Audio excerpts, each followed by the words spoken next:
Okay, review tayo for coming civil service exam. Ang proportion po ang tuturo ko sa inyo para pag may kalintulad na ganitong problem, ay madali nyo na po itong masasagutan.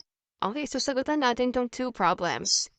Find the unknown value in the proportion 3:15 is equal to x is to 20. Okay, so hanapin natin yung value ng x. So 3:15 is equal to x is to 20.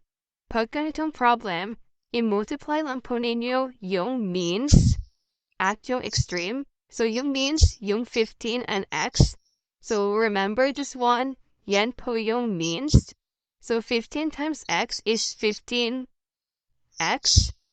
And of course, yung extremes. So extremes po natin yung 3 and 20. Multiply nyo lang din po yan.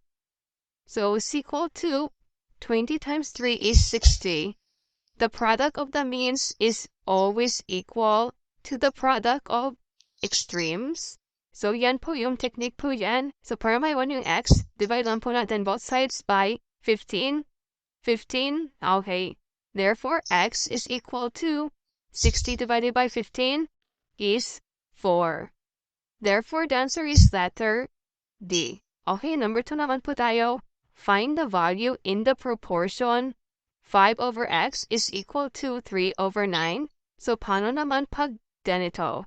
Pagdating sa exam, binibigyan po talaga ng 2 ways para mas mahirapan tayo. So, saan po yung means and extremes dyan? Okay, pag ganito po nakita nyo sa exam, ang means po ay ito. So, yung multiply lang po natin, same doon sa ginawa natin sa number 1. At ang extremes naman ay ito. So, multiply po natin yung means.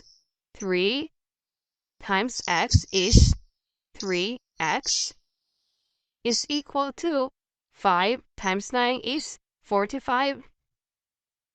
So, para makuha yung x at maiwan yung x, divide natin both sides ng 3. Okay. So, cancel lang natin. Therefore, x is equal to 45 divided by 3 is 15. So, ganun lang po siya kasimple. The answer is letter C. Okay, I hope you got this one. At pag may nakita kayong problem na ganito, madali nyo na po masasagutan. Follow for more tips, updates, and tutorials for a coming exam.